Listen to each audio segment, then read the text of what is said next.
Olá pessoal, tudo bem? Eu sou Marcelo Roxo, estou aqui hoje com o maior prazer para falar com o Fábio Pascoaloto, médico urologista, meu amigo, ex-professor, me deu aula faz bastante tempo já aqui em Caxias, né? A gente está ficando Ele está me chamando de velho, pessoal, ele tá me chamando. Isso é um problema, não pode chamar o professor de velho. É mais velho que eu. Então, Fábio, seja muito bem-vindo, cara, é um prazer enorme falar contigo hoje. Muito obrigado, Marcelo, o prazer é meu, né?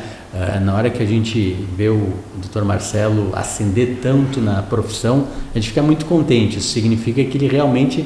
E ele foi um baita aluno na faculdade. Eu tive a oportunidade de ser patrono da turma, não sei se tu te lembras, com né? Com certeza, mas claro que sim. E é muito bacana quando a gente está presente, falando sobre um assunto importante, né, Marcelo? Sobre o Novembro Azul, porque é algo que realmente faz as pessoas, faz o homem se antenar para a sua saúde, que o homem, infelizmente, não vai muito no médico, ele tem mais aversão ao médico, né? É aquilo que a gente sempre diz, o homem só vai no médico em duas situações, ou quando a esposa marca a consulta, ou quando ele tem dor, senão ele não vai, né? E é a hora de falarmos de situações que existem para o homem, passou o Outubro Rosa, chegou o Novembro Azul, e é importante a gente conversar. Muito obrigado pelo convite. Fábio, essa é uma frase clássica, até te falei que é uma das frases que eu me lembro, literalmente, quando tu me dava aula na faculdade, e olha só, vou confessar, isso era 2004, tá? Faz 21 anos, cara. E eu me lembro dessa frase, o homem só vai ao médico quando a esposa marca ou quando ele tem dor e está assustado. E é uma verdade, a gente sabe que os homens morrem mais que as mulheres, eles têm mais resistência em procurar atendimento, em se prevenir, em se cuidar, muito em função de uma crença, de um pensamento já retrógrado, né? Mas deixa eu te fazer uma pergunta para a gente começar a falar esse bate-papo aqui hoje. Eu queria saber de ti uma coisa que eu nunca te perguntei, por que urologia?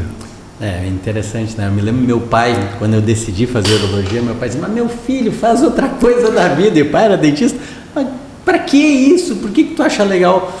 A urologia, ela tem uma característica que eu acho muito interessante, muito semelhante à ginecologia, só que é para a urologia para o homem, a ginecologia para a mulher. Mas dentro da urologia, eu costumo dizer que é praticamente uma especialidade completa. Porque se tu quiseres trabalhar com criança, tu fazes urologia pediátrica. Se tu quiseres trabalhar com pessoas com mais idade, tu vai trabalhar com próstata, vai trabalhar com bexiga, vai trabalhar com tumor. Se tu quiseres fazer uma urologia voltada para a infertilidade, tu não deixa de fazer um pouco de endocrinologia, porque tu tem que entender um pouco de hormônio, tu acaba fazendo procedimento cirúrgico também, tem a parte clínica da urologia, tratamento de doenças clínicas também urológicas.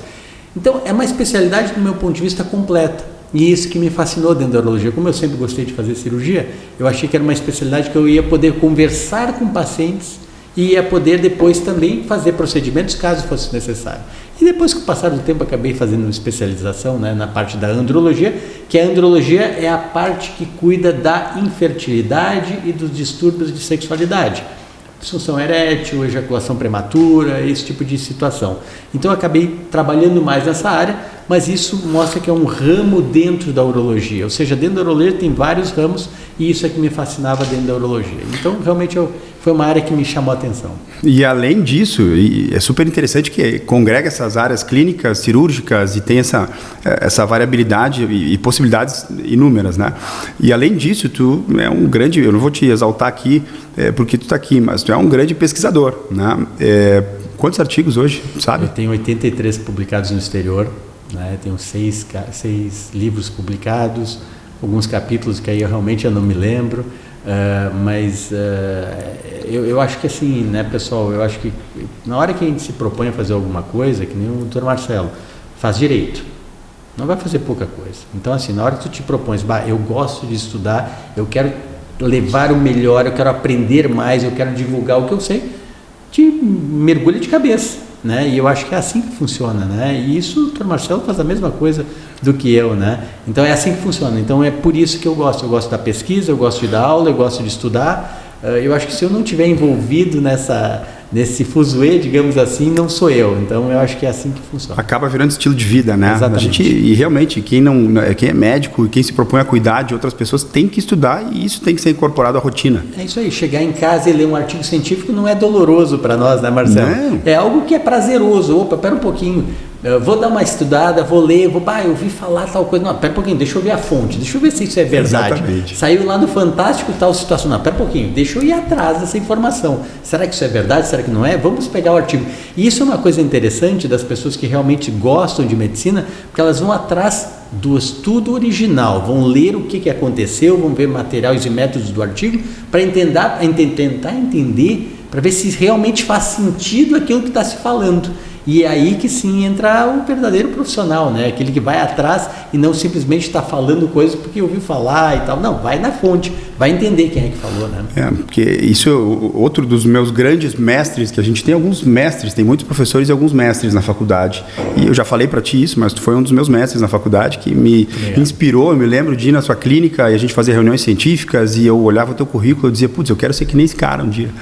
Muito isso obrigado. É muito legal. Então é um prazer mesmo de a gente estar conversando. E um outro dos mestres que eu tive na faculdade, o doutor Dagoberto Godoy, ele falou uma vez, vocês têm que ter cuidado para não ficarem repetindo conversa de corredor como uma verdade. Então, um bom profissional mesmo, um bom médico, ele quando ouve ou quando fica sabendo de alguma informação, ele precisa ir na fonte primária. Isso quando eu fui professor na universidade, por quase 7 anos, eu falava sempre para os alunos, vocês não têm que estudar por slide, vocês não têm que estudar por informação de boca a boca, vocês têm que ir na fonte primária e têm que saber interpretar ciência. Assim vocês vão conseguir crescer e conhecimento não tem dono, né? A gente não depende de ninguém para aprender. Então essa crença de que a gente precisa de alguém para ensinar, ela é uma crença. Então, quando a gente consegue quebrar essa barreira, a gente entende que para aprender determinadas áreas do conhecimento, basta a gente se propor e saber estudar. O professor, na verdade, já levando para esse lado da docência, né, ele é um orientador, né, Marcelo? Ele Exato. Vai te orientar para tu ter um pilar. Na hora que tu tens o pilar bom, o horizonte ele é infinito, cabe a ti querer estudar, ir atrás, ler, entender, e é isso que faz um bom profissional e um mau profissional. O bom profissional ele tem um embasamento que muitas vezes um curso, uma universidade, algum simpósio, e é aí que está, né? Quando o Marcelo vai num congresso, quando eu vou num congresso, qual é o grande objetivo? Ter alguns embasamentos, algumas informações e a partir daí voltar com aquela cabeça cheia de ideias e fazer o brainstorm, tentar entender, bom, isso foi falado, vamos ver o que a gente pode fazer na nossa realidade, o que eu posso melhorar disso aí. Essa é a grande coisa. Eu sempre falo com minha esposa, a Leonora é ginecologista, trabalha comigo na clínica de reprodução, e a gente sempre fala, nossa, a gente volta com a cabeça borbulhando, vamos ver o que a gente pode fazer, e cheio de ideias, e aí quando tu vê já sai um outro estudo dali, sai uma nova ideia. É assim que funciona. O evento serve para nós nos animarmos e termos ideias novas, para a partir daí estudarmos mais e colocarmos em prática essa... Te tira da zona de conforto, né? A gente não pode ficar parado, né? Exatamente. E por falar nisso, me conta um pouquinho, por que os homens não podem ficar parados em novembro? Por que o novembro azul, então?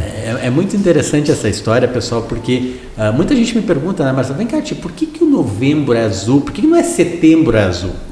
Né? Por um fator. Há 10 anos atrás, quando foi iniciadas, um pouco mais de 10 anos, quando iniciaram na Austrália essas campanhas do Novembro Azul, elas tinham um grande objetivo, mostrar para o homem que ele tinha que ir no médico. Mas por que novembro? Por um simples fator, porque o outubro é rosa, ou seja, no mês de outubro as mulheres se fala mais sobre câncer de mama e outros tipos de tumores que acometem as mulheres. Aqui no Brasil fala-se muito sobre câncer de mama, mas de uma maneira geral é sobre saúde da mulher, né? E aí o que aconteceu? Opa, pera um pouquinho, elas vão no médico e o Dr. Marcelo deixou muito claro, o homem não vai no médico assim por ir. Aí o que acontece? Pera um pouquinho, a mulher pensa, não, agora em outubro eu vou, bom, mas no mês que vem, meu marido vai, porque se for setembro, ela vai esquecer, ela não vai se lembrar. Mas como em outubro se falou tanto do outubro rosa, tanto de prevenção de doenças na mulher, bom, agora ela fica antenada para o marido, porque, de novo, o marido não vai marcar consulta. Quem vai é ela que vai marcar consulta para o marido. Então, as campanhas no mundo inteiro, isso não é nacional, isso é mundial, é sempre um mês depois das campanhas com relação à saúde da mulher. Isso é bem interessante, porque a primeira campanha foi o Outubro Rosa. Nós da IVE fizemos um movimento e tivemos eventos e divulgamos, ajudamos a impulsionar, porque esse negócio dos meses com cores, tem muita gente que diz, isso é bobagem, mas isso é super importante, eu acho, por um simples motivo. Porque as pessoas, no Brasil especialmente, não estão habituadas a fazerem prevenção. Nós médicos muitas vezes ouvíamos na faculdade, eu por exemplo ouvia que nós precisávamos orientar a prevenção, mas o que de prevenção realmente a gente aprende? Então depois da minha faculdade, que eu comecei depois de alguns anos a ir para a área da medicina funcional integrativa, entender muito melhor sobre hábitos, sobre rotinas, e a gente vai falar bastante sobre isso hoje, o que realmente a gente pode fazer, qual o impacto realmente o médico pode ter, o bom profissional de saúde, e a gente não tem ideia, muitas vezes, de para quantas pessoas a informação vai chegar. Isso é muito legal. Eu tenho um vídeo no meu Instagram que 1,2 milhões de pessoas, milhão de pessoas já viram. Cara, é muita gente isso. Então, as informações que a gente traz, a gente tem responsabilidade na rede social, assim como a gente tem quando fala com os pacientes. Então, acho que é muito importante trazer esse contexto específico de, por exemplo, prevenção do câncer de próstata masculino quando a gente fala no Novembro Azul, porque senão essa informação se perde e o homem justamente ele já não tem o hábito, a cultura de ir ao médico, de se cuidar, diferente da mulher. O meu público que me assiste, por exemplo, 70%, 80% são mulheres e 20%, 30% são homens, porque o homem não tem essa cultura. A mortalidade masculina é maior que a mortalidade feminina, então são vários motivos. Então acho que o Novembro Azul é uma data muito especial para a gente trazer esse tema e falar bastante sobre isso, para que mais homens possam ir fazer a prevenção e se consultar. Deixa eu te perguntar uma coisa.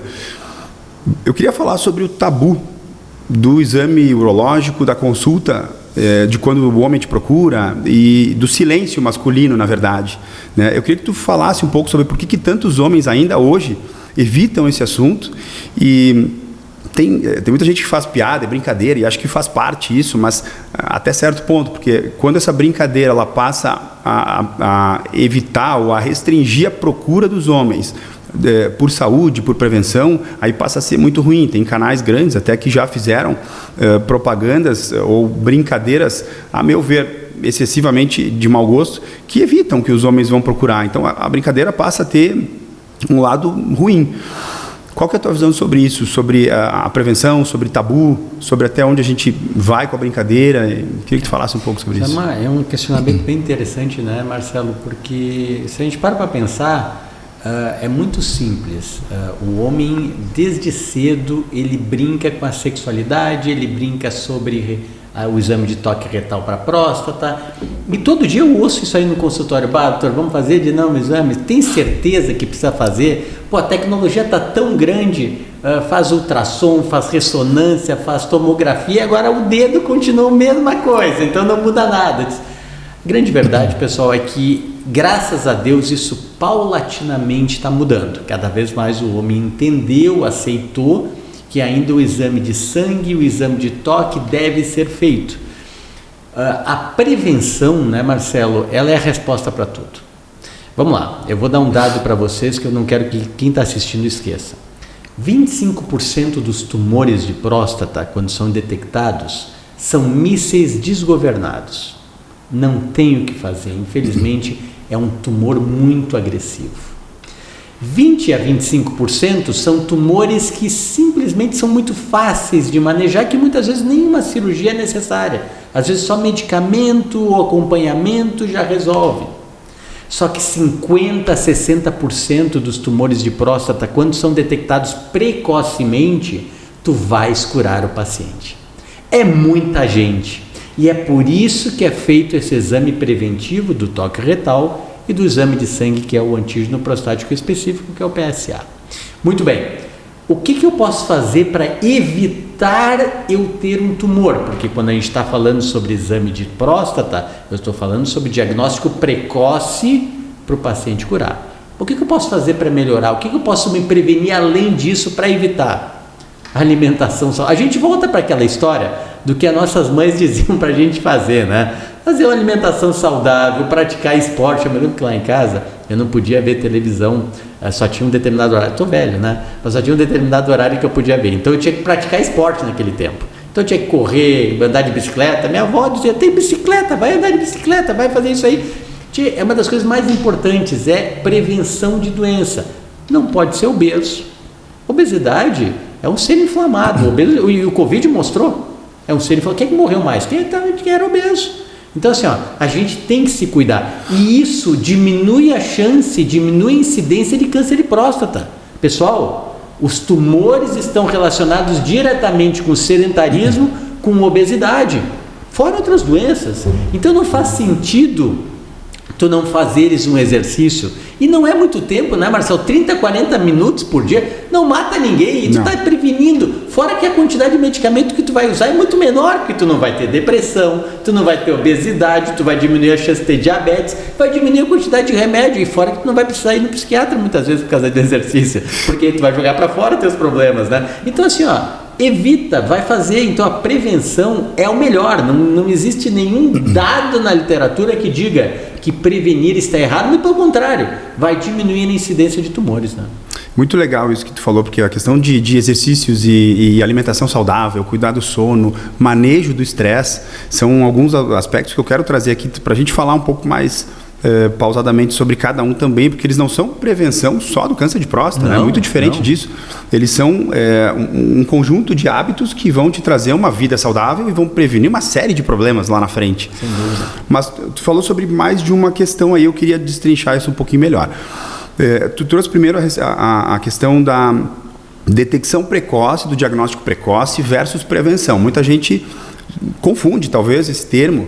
Prevenção. Quando você faz um exame clínico, toque retal, exame clínico, e associa ou não algum exame complementar, isso é prevenção ou é diagnóstico precoce? Muito boa pergunta. Isso aí é um diagnóstico precoce que tu vais fazer, né? E quanto mais precoce, maior é a chance de tu evitares uma sequela letal ou então uma morbidade muito grave de uma doença, né? Então, quanto mais precoce tu pegares doença, maior é a chance de tu ter uma vida extremamente saudável e curar as lesões, né? Então é diagnóstico precoce, isto não é prevenção. A gente fala de exame preventivo, a mulher vai lá no ginecologista, vai fazer o exame preventivo, não, ela vai fazer um diagnóstico precoce de algumas situações. E se a mulher fizer, a quantidade de gente que cura de câncer de mama porque tem um diagnóstico precoce, né? Então tem que ir no médico, sim. Não, e pessoal, vamos lá, um turno, vai no médico e volta. Então digamos que seja um dia no ano para ir no médico. Pelo amor de Deus, todo mundo tem esse tempinho para conseguir ir no médico, né? Não faz só sentido, priorizar, não, né? É só priorizar. Prioridade. É só priorizar. Não, tem com certeza. E aí tem uma outra questão que eu acho super interessante aí. Falou de diagnóstico precoce, porque tem essa confusão muitas vezes de fazer prevenção. Não, é diagnóstico precoce. A prevenção ela é feita no dia a dia, né? Sim. Nos outros meses, além de novembro. Muito bem colocado. E o novembro ele é para diagnóstico precoce. Eu gostei dessa, eu vou usar, viu, Marcelo? Vou dizer, os outros 11 meses são para prevenção. Falou uma coisa e é verdade, faz todo sentido. O dia que tu vai no médico é o dia que tu está procurando um diagnóstico precoce, exatamente, né? E tem muita gente que fala quem procura acha, mas já que está aí, caso esteja, é muito melhor achar do que não achar. Mas o objetivo é achar precocemente, pelo amor de Deus, né? Exatamente. É que nem a gente ouve, né, Marcelo? Eu não quero operar porque vai disseminar. A quantidade de gente que opera um tumor e depois dissemina. Não vai disseminar. Tu vai tentar resolver o mais precoce possível. Agora, se já era um estadio avançado, se já era mais grave a lesão tumoral, bom, mas aí sim. Mas não é que tu vai disseminar, tu vai tentar resolver, né? Então tu não dissemina tumor. Quanto mais o homem foi nas brincadeiras e evitou ir para o urologista, fazer a avaliação que ele tinha que fazer, quanto mais ele postergou, se chegou lá e fez um diagnóstico de algo mais avançado, pior. Então por isso que a gente traz essa conscientização que é fundamental, que é do Novembro Azul. E aí tem uma outra questão interessante, assim, que eu estava te falando do diagnóstico precoce. E, além do exame clínico, tem o exame do PSA, que provavelmente os homens todos já devem ter ouvido falar, que é o antígeno prostático específico. Eu sei que tem alguns trabalhos, não é da minha área, então eu não sei exatamente, mas eu sei que tem alguns trabalhos que mostraram, inclusive, se não me engano, o próprio INCA recomendava não dosar o PSA de todo mundo, algo assim. Tem critérios específicos, né? Acho que idade, alguma coisa assim. Pelo número de diagnósticos precoces e que isso poderia piorar a qualidade de vida do homem pelas intervenções desnecessárias, supostamente, e que isso não alteraria a expectativa de vida. Eu sei que tem algumas críticas em termos de segmento desses grupos e foi por pouco tempo, alguma coisa assim. Eu queria que tu falasse sobre isso. É muito bem colocado. Aí que vem a história dos 20 a 25% dos tumores que se tu detectares precocemente, não vai funcionar, não precisa de fazer uma detecção precoce. Mas, de novo, nós estamos falando de uma parcela de 20% dos tumores. E os outros 80%? Então, assim, detectar precocemente ainda é algo muito importante, porque senão tu não vai ajudar aqueles 60% que tu ajudaria fazendo o procedimento cirúrgico. Hoje em dia, dentro da urologia, mas isso é muito bem colocado, Marcelo, porque assim, ó, eu tenho vários pacientes que eu estou acompanhando, porque eu detectei, eles vieram muitas vezes estão com medo, são famílias, meu pai teve um tumor de próstata. O caso mais recente que eu tenho é um menino de 34 anos de idade, que ele veio falar comigo, disse, Fábio, eu estou com medo, meu pai morreu de câncer de próstata, cedo, porque aí vem toda uma situação, né? Quanto mais precoce é o diagnóstico do câncer de próstata em termos de idade, mais um componente genético existe, ou seja, se o paciente tem 80 anos e detectou o câncer de próstata, muitas vezes não tem um componente genético importante, mas se é mais precoce, tem com certeza. Se o homem tem uma família, um rapaz tem, do ponto de vista de familiar, se ele tiver um caso de câncer de próstata na família, ele tem uma 20% maior a chance de ter câncer de próstata. Se tiver 2 casos de câncer, ele vai ter 30% maior a chance. Se tiver 3, é 40%. Ou seja, quanto mais precoce, quanto mais gente tiver na família com tumor, maior a chance disso aí ter um componente genético. Isso é uma situação, né?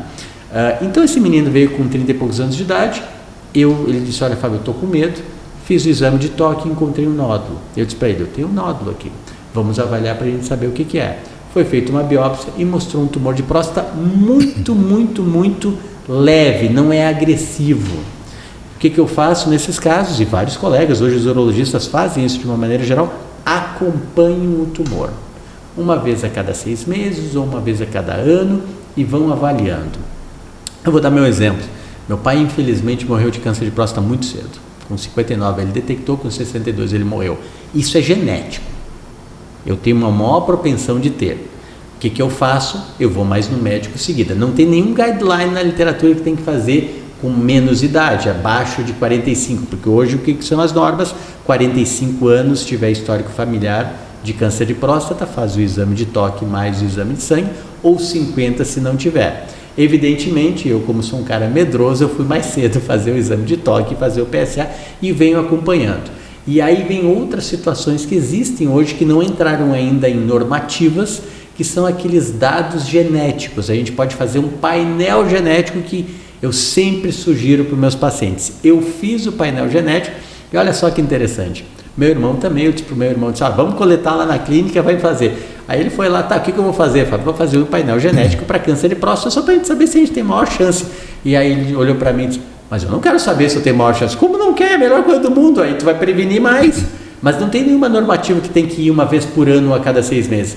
Eu, em virtude de não ter nesse painel genético para câncer de próstata uma chance maior, eu vou uma vez por ano. Se tivesse, não, apesar de não ter normativas, eu iria a cada 6 meses. Então serve para isso, para eu ficar antenado. Mas pera um pouquinho, eu não quero morrer desse negócio aí, deixa eu ir mais precoce.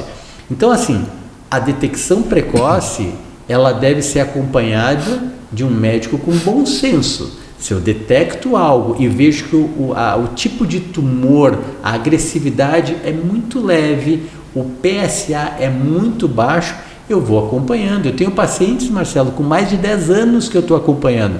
Uma vez por ano ele vai lá e ele sabe que ele tem tumor, mas é tão leve que talvez ele não tenha nenhum problema nesse futuro dele. Talvez ele não morra disso, essa é a grande verdade. E qualquer coisa, qualquer aumento do PSA ou alguma coisa diferente nessa história, se opera, mas a gente está controlado.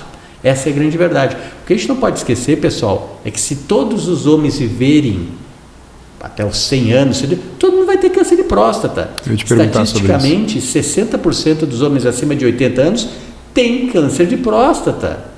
E aí vem toda uma situação. Às vezes chega um senhor de 85 anos de idade no consultório, já com dificuldade para andar, enfisematoso, diabético, e aí ele vem e a família diz, ele tem que ver se ele não está com câncer de próstata, ele quer fazer o exame. Vamos ao bom senso. Ele não vai morrer do câncer de próstata, porque o tumor de próstata, isso é bacana saber, em 15 anos, se tu não fizeres nada, se tu operares, se tu fizeres radioterapia, se tu deres hormônio para esse paciente, a sobrevida é a mesma. Pessoal, 15 anos. E aí vem toda a situação. Se a pessoa já está com alguma situação, AVC e tal. Isso não está falando daqueles casos mais graves, né? Não, estou falando na média. Estou falando na média. né? Caso mais grave é uma sim. situação um pouco diferente, né? Porque aquele caso mais grave, se eu fizer alguma coisa, não fizer vai a mesma mudar coisa, tanto não dá também. nada, né? Mas numa média é isso aí, são 15 anos, muito bem colocado. Então, assim, até que ponto tem que fazer esse exame para esse senhor que daqui a pouco nunca fez? Né? Então, medicina é aquela coisa, bom senso e caldo de galinha não faz mal a ninguém, né? Pelo amor de Deus. Né? E bom senso todo mundo acha que tem, mas pouca gente tem. Essa é uma questão também que... É por isso que tem normas e tudo mais. Mas a gente tem que se ater que essas normas da medicina, esses guidelines, esses estudos populacionais, eles dizem respeito a uma média, a uma população. Agora, quando o paciente, uma pessoa, um homem está na tua frente, tu precisa diferente. Adaptar aquele conhecimento para ele. E essa é uma arte, é uma habilidade que muita gente peca nisso. Marcelo, tu falaste uma das coisas mais importantes e mais legais, eu concordo em gênero, grau e número. Uma coisa é o que tem de normativa geral, a guideline, o que a literatura coloca. Mas na hora que o paciente está na tua frente, ele é um ser único. Talvez não se aplique a ele aquilo. Se o paciente chega com 28 anos no meu consultório dizendo, doutor Fábio, eu quero fazer um exame de toque retal porque eu tenho medo de morrer, mas a normativa diz que não precisa, mas ele já chegou no meu consultório. Aquilo lá para o paciente lá de fora, da porta para fora, mas já chegou. Eu vou fazer o exame. Vai deixar ele ansioso se tu não fizer, ele vai em outro profissional, vai buscar fazer. Então, não faz sentido, né? Perfeito.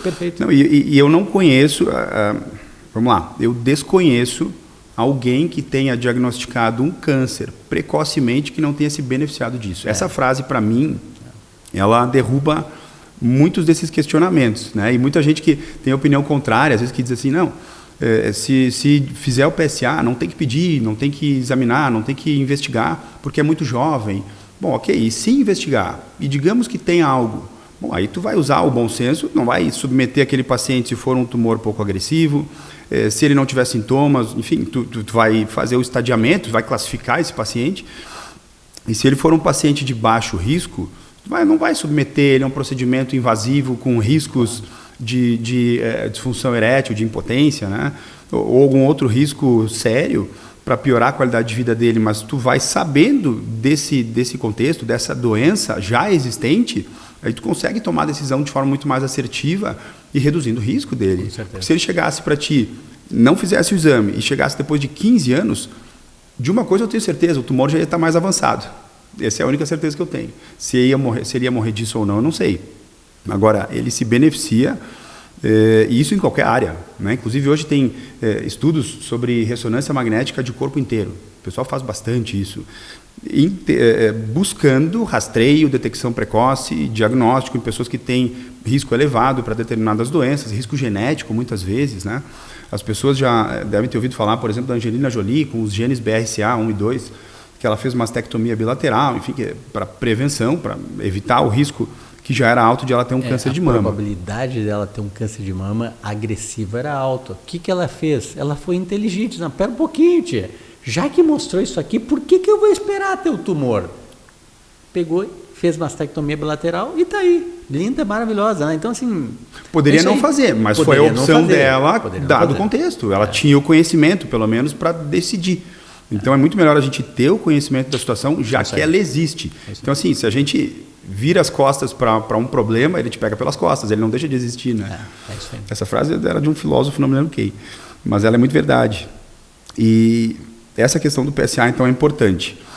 Deixa eu te perguntar, outras questões relacionadas, por exemplo, a gente falou sobre diagnóstico precoce, eu queria falar um pouco sobre prevenção também. Alimentação.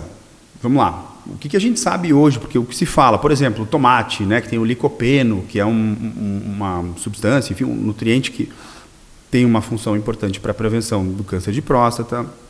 Eu não sei sobre selênio, talvez, sobre resistência insulínica, obesidade. Muito boa pergunta. Bom, o licopeno que está presente no tomate, na melancia, ele tem um fenômeno realmente muito interessante com relação à próstata, ele diminui realmente essa probabilidade de ter uma degeneração maligna. Pronto, isso é certo, tá? Isso não quer dizer que tu comer tomate evita de ir no médico, de fazer alguma coisa, né? Eu sempre falo uma coisa que eu acho muito interessante, de um artigo que eu li há muito tempo atrás no Journal of Cardiology, que ele pegou 50 fatores de risco, Marcelo, e para a doença coronariana. Obesidade, diabetes, sedentarismo, 50 e mais o fator genético. O que mais levou à doença coronariana? O fator genético. Qual é a conclusão que a gente tira desse artigo? Em primeiro lugar, se tu tens um fator genético, tu tem uma chance maior de ter doença coronariana. Por outro lado, tu não queres colocar um outro fator, tu não vai aumentar sendo obeso, sedentário, porque tu só vai aumentar a chance de ter problema coronário. Bom, eu não tenho problema genético, então eu não tenho problema. Muito pelo contrário, tu tem que continuar fazendo exercício, diminuir a obesidade, sedentarismo. Ou seja, essas prevenções que estão na nossa mão, essa é a mensagem que eu quero passar, nós temos que fazer. O que está na nossa mão, a gente tem que fazer. O que não está na nossa mão, o que a gente não pode fazer, eu não sei, eu não posso fazer nada. Não, o que está na nossa mão com relação ao câncer de próstata? Uma dieta saudável, com tomate. O que se sabe também que obesidade está relacionado diretamente com transformação, com degeneração maligna no câncer de próstata, principalmente. O cigarro com relação à bexiga tem uma relação direta entre tumor de bexiga e cigarro, tanto vape quanto qualquer tipo de cigarro eletrônico, cigarro que se usa, que graças a Deus cada vez menos as pessoas usam o cigarro convencional, mais o vape, mas já tem campanhas agora para mostrar que isso aí piora. Então, assim, esses fatores preveníveis a gente tem que fazer. E isso é uma coisa que eu acho que a gente tem que deixar muito claro, e eu acho que o Marcelo trabalha muito isso. Tudo que a gente pode prevenir de doenças lá na frente, a gente deve fazer. Eu comentei com o Marcelo antes, que se tivesse oportunidade, eu vou usar essa minha oportunidade agora, que o Congresso Europeu de Medicina Reprodutiva e Embriologia, a palestra magna é sempre o último artigo no ano anterior, melhor dizendo, o ano anterior, o artigo mais lido pelos médicos na reprodução humana, do artigo mais lido é apresentado na palestra magna. E o que foi? 2024, pela primeira vez, entrou o fator masculino, mostrando que o fator masculino é extremamente importante quando se fala de infertilidade e outros desfechos. O que se viu nesse artigo? E isso é interessante. Pegaram grupos de dietas diferentes, 8 dietas diferentes, e deram para os ratinhos machos essas dietas diferentes e pediram para ele copular com uma ratinha. E viram o desfecho, ou seja, o que foi o ratinho que nasceu, se tinha alguma relação com a dieta, para provar se a dieta tinha relação com a prole, o que estava acontecendo. E se viu que aqueles ratos machos que tiveram dietas pobre em proteína e pobre em gordura, aumentaram a chance de ter distúrbios de ansiedade nos ratinhos. Ou seja, o peixe morre pela boca. Então, assim, a gente tem que se dar conta. Isso aí, ficou muito claro isso. E hoje, entrando até na área que o Marcelo atua, tem muitos estudos mostrando que a obesidade aumenta a incidência muito grande de autismo. E a doença de autismo, infelizmente, ela é multifatorial. Por isso que muitos pacientes chegam no meu consultório, Fábio, eu quero tirar um pedacinho da célula do embrião para ver se tem uma chance maior de ter autismo. Eu não tenho como saber, porque todo dia tem doença, tem genes envolvidos e fatores epigenéticos, que a alimentação é o fator epigenético, que pode mudar ou não o desfecho daquela situação. O cigarro piora, a alimentação de má qualidade piora, obesidade piora sem dúvida nenhuma. Tu vai diminuir, tu vai mudar essa transformação de testosterona, aumentando a quantidade de estradiol na gordura periférica, e isso não é benéfico para o homem de maneira nenhuma. Então essa história, voltando ao início, que testosterona baixa é bom para a próstata, não faz sentido nenhum, vamos deixar muito claro. A testosterona não leva ao câncer de próstata, Marcelo. Nunca levou e nunca vai levar. O que acontece é que se eu tenho um tumor, até porque senão o pessoal, os halterofilistas, o pessoal que usa muita testosterona, que faz esses campeonatos, onde o doping está liberado, eles iam morrer de câncer de próstata, né? Se eu estou dando um monte de testosterona, eu vou morrer de câncer. Eles não morrem de câncer de próstata. Então, não é assim que funciona. A testosterona não leva ao câncer de próstata. O que acontece é que se tu tens um tumor de próstata, eu dou testosterona, eu vou crescer o tumor de próstata, eu vou alimentar o tumor. Né? Sim. Não, e a alimentação, ela é um fator importante. A epigenética, eu digo que a genética é como se fosse um interruptor. Ela está ali pronta para alguém ir lá e apertar. Né? A alimentação pode ser a mão que vai lá e aperta. Outros fatores, como estresse crônico, por exemplo, eu queria falar também, porque além da alimentação, que é super importante Na neurologia, bom, eu atendo direto crianças, por exemplo, adolescentes com TDAH, que têm uma alimentação rica em ultraprocessados, em carboidratos refinados, doce, chocolate, bolo e tudo mais. E isso piora muito o comportamento das crianças, é o que eu digo. Não vai deixar de ter TDAH ou não vai resolver a situação, mas cada pedacinho do quebra-cabeça que a gente encaixa ele direitinho é um fator a menos para piorar o contexto. Então a gente vai melhorando e também impacta diretamente, além de clínica, na genética. Sabe que, só deixa eu interromper, eu sempre quando falo de alimentação eu me lembro, eu acho que todo mundo conhece o Novak Djokovic. Sim. O Djoko, ele falou uma coisa que eu nunca me esqueci. Ele sempre foi um tenista muito bom e tal, mas ele não ganhava campeonato, ele não estava indo bem. E ele dizia, o que está acontecendo? Ele cortou o glúten e a lactose sem ser intolerante. Não sabia disso. E a partir daí ele começou a ganhar. E aí ele fala, cara, melhorou meu resultado. Então, assim, ó, se eu estou falando de um atleta de alto rendimento, melhorar resultado, que às vezes é um pouquinho, imagina a gente que não é. Se ele não cuidar da alimentação, isso aí para mim ficou muito claro. Ele disse, mudei, Fábio. Não falou o Fábio, né? Mas ele disse, mudei, tirei o glúten, tirei a lactose, comecei a ganhar, comecei a me sentir mais disposto, comecei a treinar melhor, e hoje ele não come glúten e lactose. Pô, e o Djoko é um cara que já tinha, pensa, um atleta de elite, que já tem a performance lá no topo. Se para ele fez essa diferença... Imagina para a população em geral. Para quem tem uma performance meia boca, né? Mais ou menos, que está buscando mais energia, mais disposição, prevenção, muitas vezes isso pode ser interessante. Não, nada é para todo mundo, né? Aquela coisa de one size fits all não funciona, mas isso pode ser interessante. Acho que vale testar também. E me conta, assim, sobre a questão do estresse. Agora não vou me lembrar a fonte, mas tem um estudo grande que mostrou, recente, foi uma corte, que acompanhou dezenas de milhares de pessoas por vários anos, buscando fatores de risco para câncer, vários tipos de câncer, e para mortalidade. E que descobriu que, na verdade, o fator que foi mais impactante não foi alimentação, não foi sono, não foi uso de medicação, não foi genética, foi estresse. Estresse crônico. O cortisol em excesso, ele não faz bem para ninguém, essa é a grande verdade. Quando se fala de infertilidade masculina, o estresse crônico piora em 20% a qualidade do sêmen, né? Então, assim, o cortisol é um veneno, né? O cortisol é um veneno. Ele serve para algumas coisas, aquela coisa fuga, alerta, estou precisando, tu meio que fica estressado, mas o cortisol em excesso, cronicamente, ele só vai causar dano celular. E esse dano celular, tu diminui a reparação, tu diminui esses fenômenos de apoptose, de morte celular programada, e isso vai sim aumentar a chance, além de produzir mais interleucinas, né? Interleucina, citoquina 6, é aquilo que a gente aprendia lá do Covid, né? Que é isso que dava o processo inflamatório. Isso deixa o cara inflamado. É uma inflamação crônica, né? Que é como se fosse um fogo que não é uma fogueira, mas é uma brasa que fica sempre ali, ela não apaga. Né? É o processo de inflammaging, né? Que é chamado na literatura médica, que a tradução livre seria uma inflamação da idade, né? Uma inflamação do envelhecimento. É a inflamação crônica e, entre outros fatores de risco, parece que o estresse é um dos mais importantes. Com certeza. E aí vem toda uma situação, né?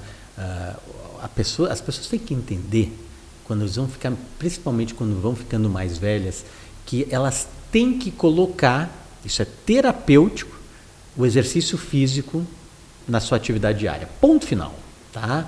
E exercício físico, quando eu era moleque, a gente falava exercício, eu me lembro sempre do Cooper, da década de 70, quando o Brasil ganhou a Copa de 70, não é da tua época, mas eu me lembro do meu pai falando, vamos fazer Cooper. O Cooper era um treinador que fez o método, por isso que o Brasil correu um monte na década de 70 e ganhou a Copa do Mundo na década de 70. Mas a gente sempre aprendia que era o exercício aeróbico que era muito importante. Hoje está muito claro que a musculação é que faz deixar o osso forte e vai dar sobrevida, não é o aeróbico. Eu não estou dizendo que não tem que fazer, porque senão o cara vai ficar obeso, né? Então não é isso. Mas musculação e exercício físico, isso é básico para a vida do camarada. E isso também, quando a gente fala de estresse crônico, tu tem que liberar o estresse. Todo mundo vai ter um monte de problema para trabalhar. É diário, né? Se tua vida é só um mar de rosas, alguma coisa está errada na tua vida. Não é comum, é problema acima de problema. E como é que tu joga para fora esse estresse? Exercício físico. E isso é fundamental. né? Então as pessoas têm que colocar isso nas suas atividades diárias. Mas o cortisol, só para finalizar, o cortisol em excesso dá alteração celular e isso com certeza vai aumentar a chance de degeneração maligna, sim, tirando outros problemas que vão aumentar também. Isso é bem interessante, porque o trânsito, por exemplo, ele é estressante para todo mundo. Agora, o quanto isso vai te estressar, o quanto isso vai fazer, vai ter de impacto em ti ou em mim, em A, em B, é isso que muda, né? O quanto a gente permite que o estresse penetre no nosso organismo e permeie a nossa vida e nos direcione. Porque é impossível hoje a gente não ter um contexto com vários fatores que podem ser gatilho para estresse. Né? Seja, sei lá, filhos pequenos, ou eu falo por causa minha, né? Que sempre tem uma coisa ou outra. Tem gente que tem dificuldade para dormir, tem problema no trânsito, tem um chefe estressado, tem um trabalho que... Agora, existem várias formas de amenizar isso. Eu gosto sempre de falar sobre, por exemplo, meditação. Né? Às vezes eu estou lá no parque, ponho os pés na grama, fico meditando, tem gente que diz, isso é bobagem, não sei o quê. Cara, isso não é bobagem, porque isso é uma das coisas que me faz... A minha vida hoje é uma vida com muita atribuição, com muito trabalho, com uma carga alta. Como é que eu consigo atenuar isso? E hoje eu sou um cara muito menos estressado do que qualquer outra fase da minha vida. Como é que eu consegui isso? Porque eu me conheço melhor e eu comecei a praticar algumas coisas, como meditação, como algumas técnicas de respiração, que a gente consegue modular o sistema simpático, parasimpático. A gente, mecanicamente, ativando o nervo vago, a gente consegue ficar mais calmo, diminuir a frequência cardíaca, a frequência respiratória. Então, a gente tem como fazer isso. O próprio exercício físico, eu digo para os pacientes que têm ansiedade crônica, é tratamento, não é opção. Ele é tratamento, faz parte do tratamento. Eles chegam no médico muitas vezes, e ainda tem isso, né? Felizmente cada vez menos, mas eles chegam no médico querendo uma prescrição, querendo um remédio, querendo uma medicação, e muitas vezes essa prescrição, ela pode ou não vir com uma medicação, mas ela sempre vem com uma série de orientações. E isso é prescrição médica. Eu digo para ele, olha, isso aqui é prescrição, é mais importante, porque a medicação, claro que tem casos e casos, situações que não é assim, mas em muitas situações, o tratamento medicamentoso ele é uma ponte entre o agora e o futuro para que você possa mudar o estilo de vida. E essa mudança do estilo de vida pode, muitas vezes, reverter um pré-diabetes, diminuir um fator de risco, que seria um fator, por exemplo, para câncer de próstata, para um câncer de bexiga ou algo assim, parar de fumar, amenizar estresse, dormir melhor. E isso são hábitos angulares, né? Eles vão, um hábito mudando um hábito desses, tu vai mudar outros. E aí tu te torna uma pessoa diferente. Depois de 4, 5 anos, tu nem te reconhece como tu era antes. É impressionante, né? Isso é legal. E quando tu falas de meditação, eu acho bastante interessante. Às vezes não é só a meditação. Tu não sabe como é que fazer, entra numa igreja. Eu entro na igreja. Mesmo efeito. É o mesmo efeito, porque tu está falando com alguém que tu está pedindo ajuda e tal. Não tem um dos ambientes melhores do mundo, para mim, né, ao menos, que entrar numa igreja. Pegar e sentar, fica uns 5 minutos, fala com o cara lá em cima. Isso aí é meditação, é simples, vai te deixar mais tranquilo, tu sai melhor. Por que as pessoas vão tanto na missa? Teoricamente, para te sentir melhor, ouvir a palavra e te sentir melhor, faz bem isso aí. Né? Não, e sem entrar em mérito nenhum de religião, sim, mas pessoas que são espiritualizadas, independente da religião, a gente sabe, por exemplo, que existem vários trabalhos que mostraram já que aumenta o índice de cura de cânceres, quando diagnosticados, quando a pessoa é espiritualizada ou quando não é. Por que provavelmente isso? Independente de qualquer crença, porque além de outros aspectos, reduz o cortisol. A pessoa tem um escape, ela consegue compartilhar as dificuldades, talvez, ou ter uma crença que faz ela se sentir mais confortável, menos estressada. E muitas vezes acredita nela, né? A meditação, ou então ser espiritualizado, faz tu acreditar em ti e saber que alguém está olhando por ti. Tem um dado muito interessante. Pacientes... Eles fizeram uma pesquisa, de novo, aí eu não me lembro quanto tempo atrás, mas eu nunca me esqueci disso aí. Fizeram uma pesquisa com pacientes que iam ser operados e perguntavam para eles, tu tem medo de morrer antes da cirurgia? Eram cirurgias graves, tá? Aqueles pacientes que disseram que tinham medo de morrer, a mortalidade foi 10% superior àqueles que disseram, eu não tenho medo de morrer, alguém está cuidando de mim. Então assim, a gente tem que acreditar. Se é em nós, se é o sol, se é alguém, eu não sei quem é. Mas se a gente acredita que alguém está nos cuidando e que a gente está fazendo o que tem de melhor e que a gente está acreditando no profissional médico que está na minha frente, cara, é meio caminho andado. né? Então isso é fundamental. A gente tem que ter, a gente tem que diminuir o cortisol. E é isso que o Marcelo falou. Diminuir o cortisol, ou meditando, ou acreditando em um ser superior. Eu acho que isso é fundamental. Tendo uma alimentação saudável, só tem a ganhar, não tem a perder. Essa é a verdade. É isso que eu acho estranho. Às vezes as pessoas falam, mas eu vou comer uma pizza, vou fazer isso. Estou dizendo que eu não sou contra a pizza, não é? Eu adoro pizza. Mas assim, não é todo dia. E esse é o negócio. Não precisa ser militar, não tem que ser uma coisa extremamente rígida. Faz o 90-10 ou até o 80-20, né? Que em 20% do tempo tu vai até sair, eventualmente, daquela média, mas que a tua vida tenha um fio condutor, assim, em termos de alimentação, de sono, de relacionamentos, que é super importante, a gente não ser isolado. O próprio Covid mostrou isso, né? Quanto mais as pessoas se isolavam, depois teve uma pandemia de saúde mental. Né? De atividade física. Eu tenho que fazer quanto? O ideal seria 150 a 180 minutos de cardiovascular por semana, mais 2 ou 3 treinos de força. Isso é o ideal. Agora, faz o mínimo, começa. Fazer 1 é melhor do que 0. Com certeza. Né? Então, é tudo questão de bom senso, de adaptar e de pegar o que se sabe do conhecimento científico e trazer para a realidade de cada um. Mas que a pessoa possa se comparar consigo mesmo, não olhar para... Isso é um outro troço, né? Uma outra coisa importante. A gente olha sempre para a rede social e acaba sempre se comparando. Quem faz isso, e muita gente hoje faz isso, e principalmente adolescentes, né? A gente sempre vai perder. Porque tu sempre vai olhar alguém que é mais bonito, que viaja mais, que tem mais dinheiro, que parece mais feliz. Porque ninguém posta velório, ninguém posta contador com dor de barriga. Parece ser mais feliz. É aquele momento, é uma ilusão, né? É uma ilusão. Todo mundo tem problema. Todo mundo tem situações, só não posta. Lógico. Nenhuma vida é perfeita, só que as pessoas não postam e aí acabam criando aquele verniz de vida perfeita e a gente acha que a nossa vida é uma porcaria quando faz isso. Pô, mas não é assim. A vida da pessoa que está postando na viagem, muitas vezes ela, sei lá, enfim, tem dificuldades inúmeras que não posta também.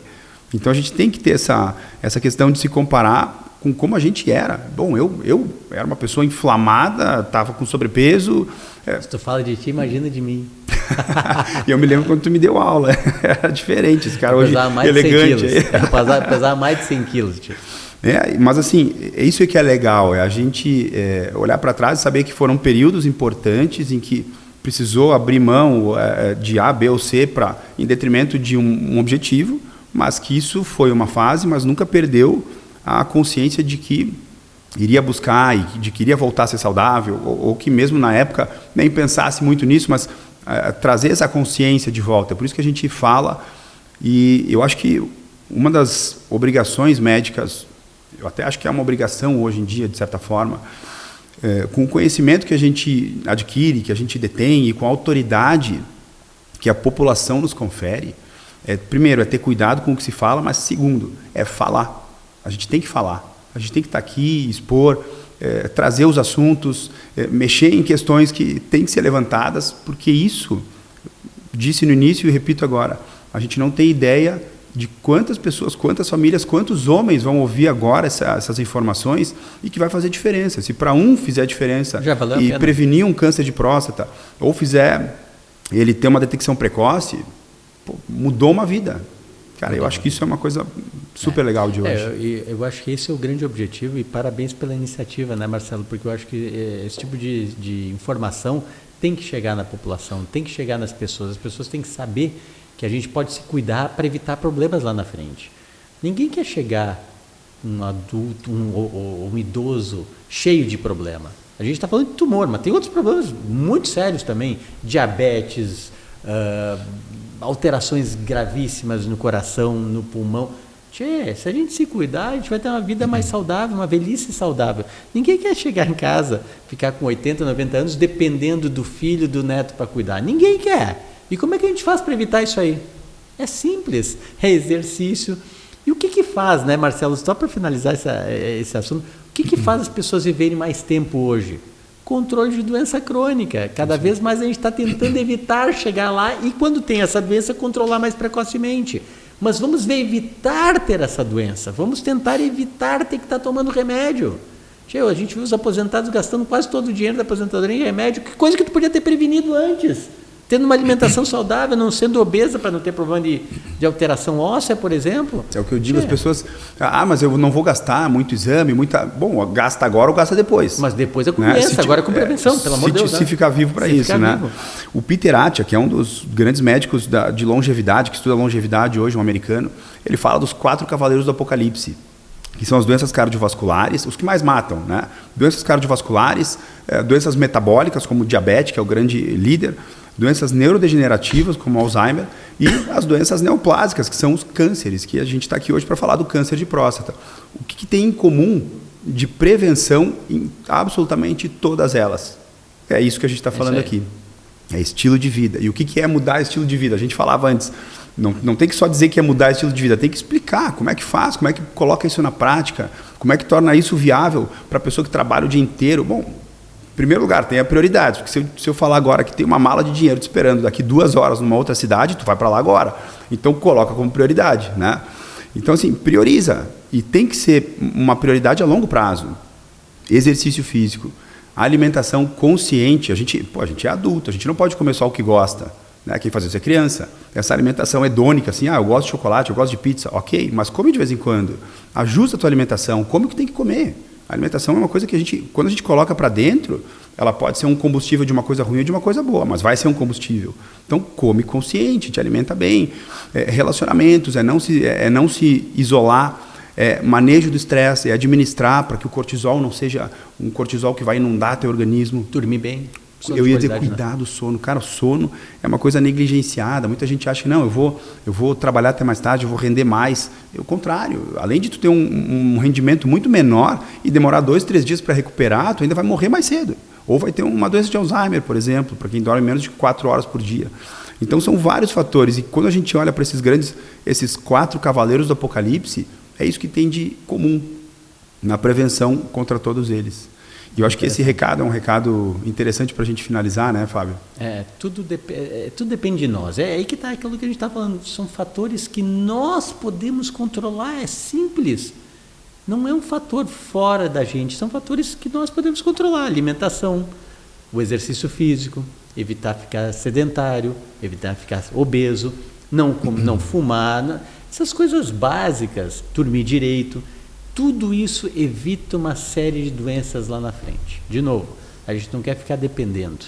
Eu não quero depender dos meus filhos. Deus quiser, quando eu me for, vai ser que nem uma velhinha, paguei e pronto. Eu não quero depender. Bom, o que eu posso fazer para evitar isso? Exercício físico, me alimentar, evitar. Dorme direito, tenta dormir mais. Tem que trabalhar, claro, isso é bom, isso é gostoso, é bacana, é importante. Tu precisa. Sem trabalho tu não faz nada, né? Tu não consegue pagar tuas contas e é bom, faz te sentir bem, útil. Mas além disso, tu tentar ter uma melhor qualidade de vida. Essa é a mensagem para casa, evitar fatores que possam causar problema lá na frente. Tudo isso evita doença. E quando a gente fala de doença, tudo que é doença, o Marcelo deixou bem claro, doença cardiológica, neurológica, doenças tumorais e distúrbios metabólicos. Isso aí é básico, simplesmente é básico. Isso aí. Eu queria te convidar para fazer só uma reflexão final, porque nós somos de gerações que se falava muito pouco em prevenção e se fazia muito pouco. Felizmente, de poucas décadas para cá, a gente tem visto crescer muito. Eu acho que é muito bom ter muito mais informação hoje, então as pessoas estão todas informadas e eu acho que isso é ótimo para todo mundo, porque as próprias pessoas já buscam mais prevenção, cuidados, ou vão consultar, vão buscar um profissional de saúde. E acho que a gente precisa favorecer isso mais e ajudar pais a conseguirem informar seus filhos, para que cada vez mais a gente tenha isso presente, né? Porque eu sou pai de 2 filhos, eu sei que tu também é, são um pouquinho mais velhos que os meus, mas eu acho que essa prevenção e esse diagnóstico precoce, eles são fundamentais, mas a informação da próxima geração também é fundamental, para que a gente não passe por muitos problemas que nós passamos, a nossa geração, para que as crianças de hoje, os jovens, futuramente eles possam, para que tenha, eu queria encorajar esse diálogo, sabe? Eu acho interessante isso que você está falando, porque queira ou não queira, existe uma perspectiva. Eu venho de uma época que a mortalidade, ou então a sobrevida era 60 anos, aí partiu para 70, hoje já está em quase 80 anos, e a tendência de ser cada vez maior. Mas como é que tu evita isso? Evita morrer mais cedo? qualidade de vida. Tentando trabalhar da maneira como tem que trabalhar, não estou dizendo que não tem que trabalhar, pelo amor de Deus, mas se alimentando direito, colocando isso. O Drauzio Varela, ele falava uma coisa interessante. Espera um pouquinho, tio. Eu não gosto de me acordar cedo para fazer exercício, mas eu encaro como disciplina militar. E é isso que a gente tem que fazer. Quantas coisas a gente faz no nosso dia a dia que a gente não gosta tanto, mas a gente sabe que tem o benefício. Eu sou médico urologista, tem muitas das coisas que eu atendo que eu não gosto de atender aquilo, mas faz parte do meu trabalho. Muitas vezes, eu não gosto de comer tanta salada. Bom, mas isso faz parte para eu, se eu quiser ter aquele, no final lá, ter uma sobrevida melhor, ter uma longevidade melhor, eu tenho que me cuidar. Não, me acordar cedo, fazer exercício, pô, tá chovendo, tá frio, a gente mora em Caxias do Sul, tá quase nevando, olha, nós estamos no primeiro dia de novembro, né? Tá começando novembro, hoje que tá esquentando, mas estava frio até esses dias. Mas tem que botar isso como disciplina militar. Se tu fizeres isso, certamente tu vai ter uma qualidade de vida melhor. E as crianças, os adolescentes, os jovens entenderam isso. Só que, pessoal, isso é exemplo. Isso é exemplo, não adianta falar. Tem que dar o exemplo em casa. Se tu mostra para os pais, para os filhos, como é que deve ser feito, eles veem tu fazer, é meio caminho andado, eles já incorporam isso. Então essa é a ideia. A ideia é que vocês, pais, assistam, façam isso, comecem a colocar em prática, para os filhos de vocês verem, mas é assim que funciona, e aí sai o natural para eles. Se para nós é um pouquinho mais difícil, para eles vai ser o natural. Né? As crianças elas são muito ruins em fazer o que a gente fala, mas elas não falham em fazer o que a gente faz. Exatamente, né? Impressionante. Né?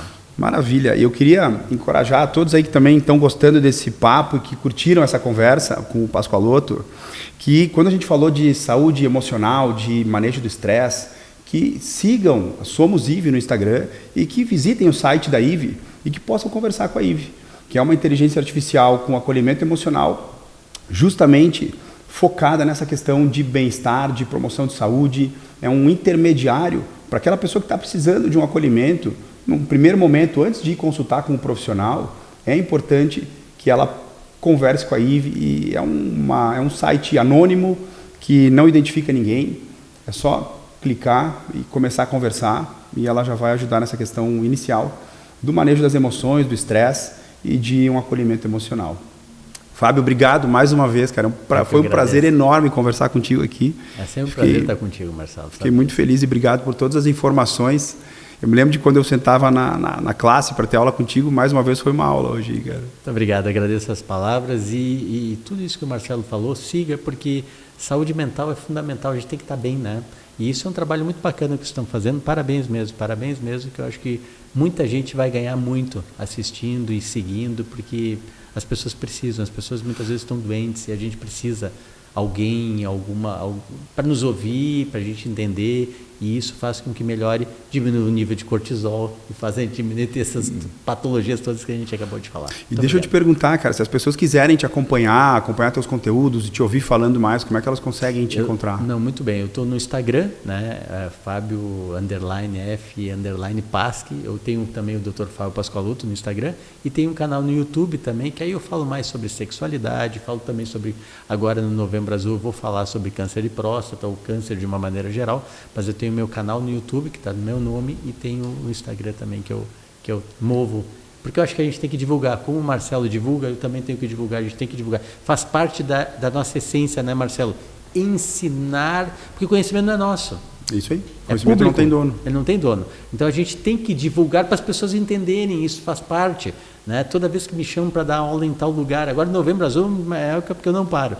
Então assim, faz parte do meu trabalho. O meu trabalho é esse, é divulgar saúde, porque as pessoas só têm a ganhar com isso, não têm a perder. Se elas entenderem isso, tudo que a gente conversou hoje, se alguém entendeu alguma coisinha e resolveu colocar na sua vida diária isso, com certeza vai sair ganhando, não tem como perder, né, Marcelo? Pessoal, então sigam o Dr. Pascoaloto. O Instagram é @dr Fábio Pascoaloto. Exatamente. Tá, com 2 T's. Com 2 T's. Maravilha. Sigam lá o Dr. Pascoaloto, que é só informação de qualidade. É um grande pesquisador, um grande médico, uma grande pessoa e vocês não vão sair perdendo. Muito gente, obrigado. Um abraço, prazer e até a próxima. Um abraço, pessoal.